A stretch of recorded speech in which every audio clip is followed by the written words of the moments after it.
Welcome to my next book haul. Honestly thought it would take me longer to accumulate this many titles, but I've been on a book buying spree. There are a lot of really cool broken binding special editions in this lineup, as well as a bunch of authors that I really love that I wanted to stock up on some of their works that I've gotten behind on. And in general, just a lot of stuff that I'm really excited to share about. So the first thing I did, I went to Book Outlet looking for something random and then ended up with a couple of box sets. This is one of them. It's a Jane Austen box set. And I am not one for classic reads whatsoever, but I love these little hardback. They don't have a dust jacket on it, but they're just a really solid little hardback. So I thought, well, if I ever am going to get into classic reading, I would like a format that would be fun to read. But did I really need these? No. No, I didn't. This is one of those purchases that I look back on and I'm like, what were you thinking? But it was an entire hardback box set for like 15 bucks. So I brought it home. I really have no excuse for myself, but I do think it'll be fun. Next one up, I've got a signed copy of Doors of Eden by Adrian Tchaikovsky. With all the Tchaikovsky books that I've been collecting, I somehow always forget that this one exists. I think when it came out so close to some of his other sci-fi that I kind of lumped them all together. But I found a reasonably priced copy, and it was one of the few ones that I hadn't owned yet. I'm very slowly trying to collect the entire set of Tchaikovsky books in hardcovers, and you'll see I've done a pretty good job at continuing that collection today. But yeah, can't wait to read this one eventually. And then my pre-order for the Copper Cat trilogy by Jen Williams came in from the Broken Binding. This is a gorgeous set. I have heard good things about Jen Williams. Her Winnowing Flame series gets a lot of attention. And I remember back when I was moderating Fantasy Buddy Reads, a couple people read this series and really liked it. So I am always a sucker for really cool editions of something.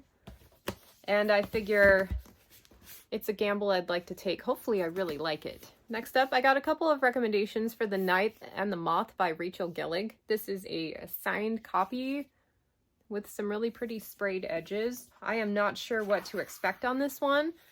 And this is one of those where I thought after I bought it, like, did I really need the really fancy special edition, or could I have just bought the $25 standard hardcover? Probably could have done that. But if I really like the book, then it's going to be so nice to already have the best edition. My willingness to gamble on books has gone up considerably since I started selling books on Pango, because if I end up don't liking it or decide not to read it, I can usually recoup my money, at least part of my money, back on it. Whereas before, I would either be stuck hanging on to it for years or just donating it. I've donated so many awesome editions over the years, but now I can sell them. I picked up I'm Afraid You've Got Dragons by Peter S. Beagle. I am now thinking maybe I included this in another book haul, but if I did, I'm sorry. What I wish they would do is come out with a matching hardcover for The Last Unicorn, but I'm assuming whoever published this one doesn't have the rights to that one. But I am really excited to read this one. I am excited to dip my toes into a classic fantasy author. I've seen The Last Unicorn, but I've never read the book. And anything to do with dragons, I'm on board for. I have book 2 in the Age of Wrath series by Anthony Ryan, Born of Iron and Storm. This is the Goldsboro edition, signed and numbered. And I am so excited to start the series. Draconius Memoria is one of my favorite series of all times, and I recommend it so often. I love the snot out of it, and I have let so many books by Anthony Ryan become published without reading them, and it's just a tragedy to me. So I need to make a concerted effort to pick up more of his books, and this might be a great place to start. I have the Isles of the Ember Dark, The Secret Project number 5 by Brandon Sanderson. I'm really excited to read this one eventually. I'm behind on the secret projects, as is the story of my life. I still have 2 of them to read, plus this one, and I'm hoping to have them read by the end of next year. But this one took my very favorite short story from Sanderson and expanded on that world. And for me, world building is my favorite thing that Sanderson does. And I am so excited to spend more time just basking in this world. It's a tropical setting with lots of birds, as you can tell. My only gripe is that for such a beautiful setting, I wanted a cover that was a little less plain. Like, I don't know, at least make the bird rainbow colors or something. But that's a minor complaint. And then, speaking of Tchaikovsky hardcovers, I snagged a broken binding edition of Spiderlight.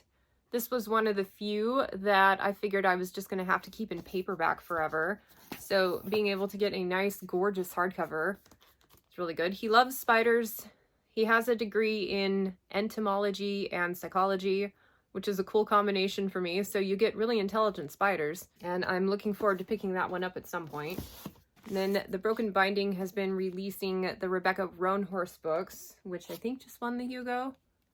But I've got Fevered Star and Mirrored Heavens. I honestly don't know much about this series. When it flashed before my radar and I heard a little bit about it, I was like, I'm not sure I really want to read that. But with all the attention it's getting, I figure I may as well collect the editions and then evaluate later whether or not I want to keep them. So nothing is worse than skipping a special edition box and then finding out that, yeah, you actually did want to read it. But speaking of which, this is Children of God. This is the second book. The first one was Sparrow. This is the sci-fi Broken Binding release by Mary Doria Russell.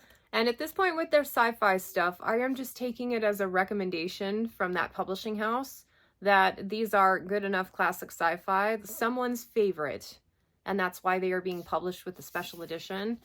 Because otherwise, like, I may not have picked this up at all.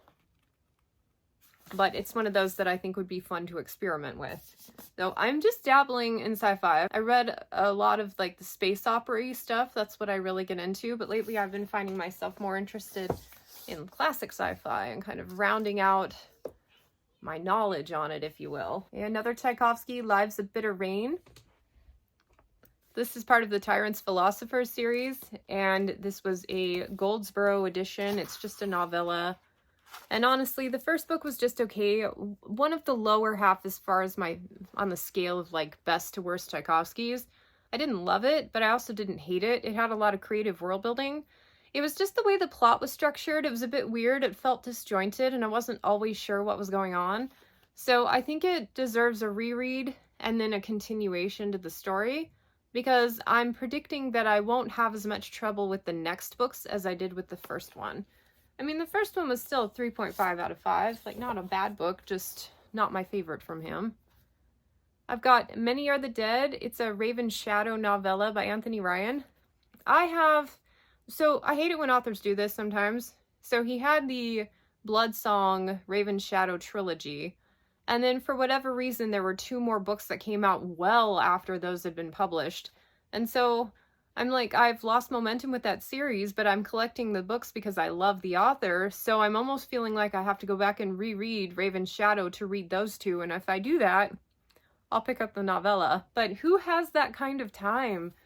But then I don't want to start those extra 2 books without any momentum because I don't think I'll like them. Like, I'm so far out of context that I only remember 2 of the main characters. First world problems. Then I've got The Poison King by Catherine Rundell. This is the second book in the Impossible Creatures series. My bestie got me one for my birthday last year, and so I saw this in Target. Sprayed edges, and I thought, cool, I'll pick that up. Hopefully I'll end up liking the series. And then this is what I'm super excited about. I have been on the hunt for Tchaikovsky hardcovers, and these are a lot of his novellas. And I'm just going to flash them at you. I think these are all signed editions. Most of them I got on the secondhand market, and most of them were former library copies. So people who bought these books in earnest have been hanging on to them really tightly, and the only people selling them are ones who picked up the library copies and knew they had something kind of expensive. So I'm especially excited to have Ogres. I've read this one, and it was awesome. If you want a snack of Tchaikovsky's writing, that's a really good place to start. And then this one, Walking to Aldebaran, this was the most difficult one to get a hold of. I ended up finding an obscure seller with 1 copy, and they didn't have any pictures of it. I figured it would be former library, and it came in even better condition than I thought it would. And for how much cheaper the price was than the ones that were also going on the market, I figured I would take a gamble. The thing that kills me, though, is I paid still a pretty penny for this book, and it came wrapped in just a thin, like one of those Amazon plastic paper wraps that has no protection whatsoever. So it got a little bit dinged up, but I'm lucky it was a small book and it didn't get more damaged. But come on, people. I really hate buying books on the internet because nobody seems to care as much as I do about what condition they arrive in. And then I got Pawn's Gambit and Spirits of Vengeance, books 2 and 3 in the Never Die series. This is one of those where I am just really interested in starting the first book, and the collector in me wanted these. I'm like, I think I'm really gonna like the series. I would like to have the whole thing on my shelf, so when I'm ready to dive in, I can just go in fully. But did I need these right now? That's a definite no, but I did it anyway. And then kind of all part of that same order, did I really need these books right now? No, but I bought them anyway. I have a paperback of Fireborn and hardcover of Fury Song by Rosaria Munda. This is the Fireborn trilogy, and the reason I ended up with this, I bought book 2 in hardcover on Book Outlet, and book 1 is still available in hardcover. Book 3 was going for ridiculous amounts on the secondary market, and so I found a seller on Pango who had a hardcover of book 3 and had clumped them together pretty cheaply with the rest of the series. So I bought the whole set. I'm going to sell my extra copies, and at least I have a hardcover for when I start this one. I think these are dragon stories. I've seen mixed reviews on them, but more or less, if it's a dragon thing, I'd like to try it for myself. And if I ended up loving them, I wanted to have them in hardcover, especially since the second book that I started with was already a hardcover. I have the Engineer trilogy by K.J. Parker, starting with Devices and Desires. I'm on a K.J. Parker kick. Maybe a little less so since I've been struggling to get through the company, but I love 16 Ways to Defend a Walled City so much that I've just been slowly collecting the rest of his stuff. In fact, I have on my Christmas list other trilogies by him. But this one was hard to hunt down. This book is kind of out of print, if you will, so I had to find it on the secondary market. And then these copies don't match exactly, but at least they're the same height. Excited to continue my journey with him at some point. I have no idea what I'm going to get. Am I going to get Serious Parker or am I going to get Funny Parker? I think I prefer Funny Parker. A Change of Place by Julie Chernita.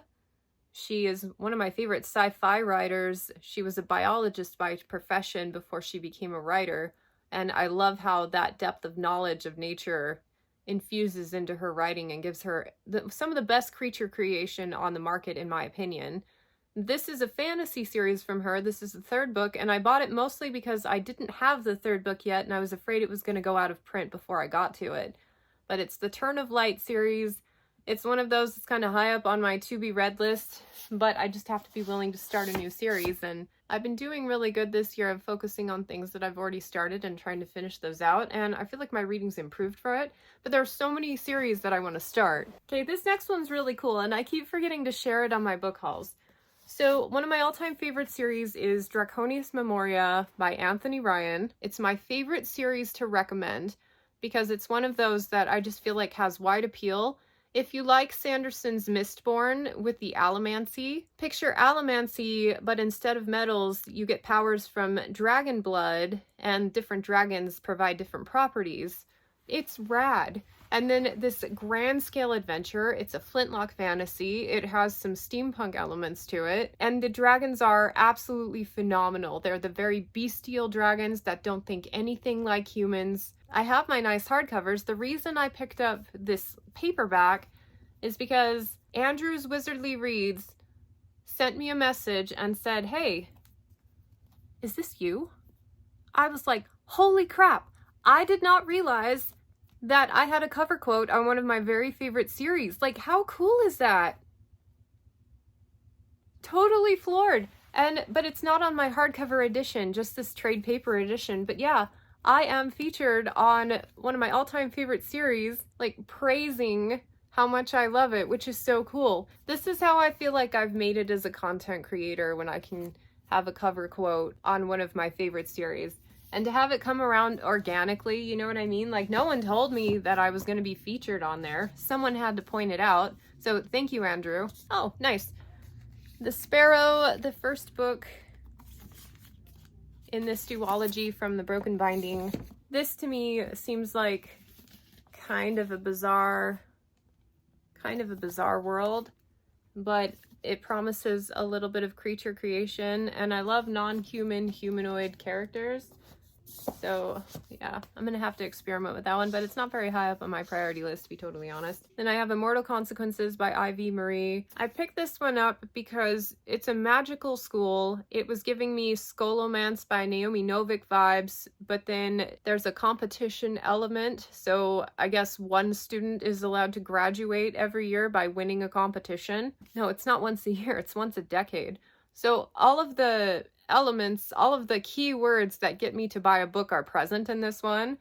I'm a little nervous because it seems like these type of books are, like Raven Scholar and whatnot, are popping out like popcorn. I mean, they're really abundant, and there's no way for me to tell if they're going to be of good quality or not. I haven't heard any information on this one, but I've been really picky with this kind of story, and I'm really hoping this one's going to work. But I thought I would like to have a copy, especially since it's a Book of the Month edition with really cool sprayed edges, and I'm finding I'm quite liking collecting the Book of the Month editions.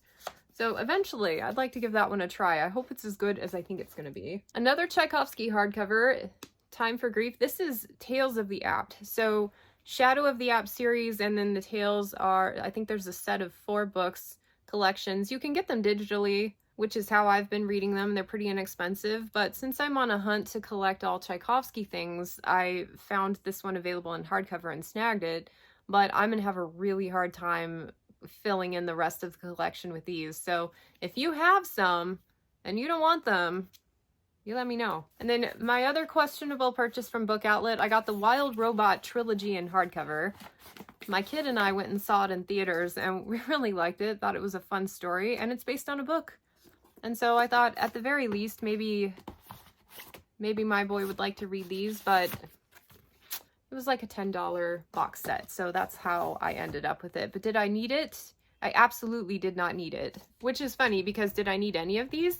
I would argue yes, most of them. I have 3 Shattered Souls by Mia Corland. This is part of the 5 Broken Blades series, and I bought this one because it was the edition that matched the other ones that I have. It was probably more than I wanted to pay for a series I haven't started yet, and also with how much promotion the series has gotten, I don't know anybody who's read it yet. Have you read these? Are they good? I'd really like to know. I'm probably going to hang on to them regardless because they're pretty editions, but I'm just so curious. Glorious Rivals by Jennifer Lynn Barnes, her most recent print in the Inheritance Games world, and as I am actively working my way through that one right now, thought it would be nice to have. Accomplice to the Villain. This is book 3 in the Assistant to the Villain series, and I bought it just so I could get a hold of the sprayed edges because they go out of cycle a little bit more quickly. But this is I think, either a cozy fantasy or a romantasy that I think is going to be a lot of fun between some of my more heavy reads. So, and then I have the Fairy Loot editions of Howl's Moving Castle, and I watched the movie about a year ago and read the first book, and I vastly preferred the movie for a couple of reasons. But this purchase to me is more about the collector in me wanting to have these gorgeous editions than it is about any desire to get back to the series.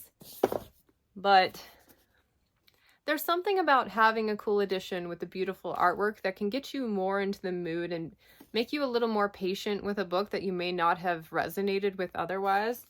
I feel like packaging goes a long way to set the tone. These are the sprayed edges to these gorgeous Illumicrate editions. Oh my god, they're heavy. And speaking of which, this is my favorite thing in this haul today, of the Farseer trilogy by Robin Hobb. The only thing I don't like about them is how dark the first book is compared to the rest of them. I feel like Spine Appeal, it would have been better if they were all blue tones. But I have been looking for a set of Farseer books that I actually like, because there's been a lot of editions out, but I have not liked any of them. My only lament is that I'm not sure if they're going to do the rest of the Elderling world. That's a lot of prints. But I would love it if they would do Live Ship and Rain Wilds and the Fool's trilogy, Tawny Man. That would be great. But for now, these are really cool editions and the prettiest Hobb books that I have on my shelf, I think. So this is my all-time favorite author, my all-time favorite series. I don't talk about it a lot on the channel because I had finished it in its entirety before I started doing YouTube content, and the momentum is gone. Like, I've already finished the series and mourned that there's not more, but honestly, I think she's gonna come back with another series at some point. I mentioned that I was bringing home books by favorite authors just to get caught back up with their stuff. I have the By a Silver Thread series by Rachel Aaron. This one was cool. I read the first book. The only thing I didn't like about it was that it was focused on the Fae. And honestly, I'm so over the Fae. It's one of those topics that I just don't enjoy reading. But the author is quality. In fact, if you love Alona Andrews as much as I do, I would suggest giving Rachel Aaron a try. Start with her Heartstrikers series and see how you get on with that one, because they're fantastic. And they're just loads of fun, but robust enough that you feel like you've gotten good substance out of it. But they never forget the fun factor. And I have books 4 and 5 in the Sun Eater series by Christopher Rocchio. These are the broken binding editions. I'm torn. Like, I really love that these editions exist because they're so pretty and they're signed. But before these came out, I did a lot of like extensive buying to get the original hardcover set. And now I have 2 sets, completely different, and I don't need 2 sets of this series. I like it, but it's not a favorite, and so now I don't know what to do. So I just got like loads and loads of Rocchio, but at least they're pretty. Almost done. I bought a special edition of People We Meet on Vacation by Emily Henry. I liked the sprayed edges of this one, and I like kind of the basic cover quote. And so I have this one in Beach Read in the special editions, and I just like the series. Well, it's not a series, but I like the author so much that I wanted the special editions. But I am leaning towards preferring the Book of the Month editions, actually, if you can imagine. And then more Tchaikovsky, War Master's Gate, Book 9 in the Shadows of the App. That's the one that I'll be reading next, hopefully soon. And then Seal of the Worm, Book 10, and the final book in the series. I love that this one got hardcover treatment, and I think the sprayed edges on these last 2 are just absolutely gorgeous. Cannot wait to read those, and I'm so excited to have them for my collection. And then, yay, one that I've read already, Enchanted Greenhouse by Sarah Beth Durst, Book 2 in the Spell Shop series. There are things I liked about it more than the first book, but the pacing was a little off, and that's the reason why I rated it about the same as the first book. But it's still a fun series, like total breath of fresh air, and I really love the author. And then more Rachel Aaron. She's got a Hell for Hire trilogy. And honestly, I have no idea what this one is about, but I am with the author so much that I just trust that I'm going to like it. So that one's going to be fun. I think a 4th book just came out as well. Swords, Cider, and Other Distractions by Brian McClellan. This is an Immortal Glass novella. I supported the Kickstarter to get a hold of this one, and I'm not planning on picking it up until there's news of a 2nd book in that series, because I feel like it's been long overdue. And finally, Anthony Ryan, his final 7 Swords book, Infernus Gate. Honestly, I'm hoping to have this entire series read by the end of the year. So let's just take a moment to appreciate some of the cool stuff that I've brought home recently. And also, let's not pay too close attention to just how many books I have here that are new to my collection. Yeah, a good haul. There you have it. There's a whole bunch of cool stuff in there that I am so excited that I brought home, particularly all the Tchaikovsky stuff. But there is a lot of stuff in there that I could have done without. I went through this weird state of mind where I was like, I'm only going to focus on owned books for the next foreseeable future. And then I thought, oh, well then I better make sure I own all the books I'm interested in. It's a very slippery slope. But I'm feeling the shock of having brought home so many titles, and I haven't bought a book or even done any book shopping for the last month. Part of it, I told my patrons I'm sandbagging for Christmas because I need to leave some things for people to buy me. But the other part is that I feel like I am buying in excess, and I'm really getting tired of how complicated book buying is. It's not just about bringing the book home. I have to then shift things and find room for all this stuff on my shelves. I have to maintain that book and decide whether or not I want to read it. I have the pressures of all these books calling to me. And then what's worse, when I finally do get rid of a book, there's this whole process I go through to try to sell it and offload it and get a little bit of value back. It could be a full-time job if I let it. So while I like having these and I'm just gonna accept what is, I would like to just kind of put the brakes on a little bit in book buying. There's a special edition of the Murderbot series coming out near the end of the month from the Broken Binding. I'd like to own that. And then I have a few subscription boxes that I get, but for the most part, like most of the things that have come out within the last 5 years that I'm really excited to read, I own now. So now maybe my focus should shift towards actually reading these things. Thank goodness my patrons and I are running the Only Owned Books Challenge, because it's giving me even more motivation to focus on what I already have. So anyway, I probably won't do another book haul until after Christmas and sometime after my birthday in January. And I'm sure by then a lot of the sets that I've pre-ordered from Broken Binding will have come in as well. So I'll have some cool stuff to share. So until then, thanks for watching. Let me know if you've brought home any books that you're super excited for, and I will catch you on the next one. Bye.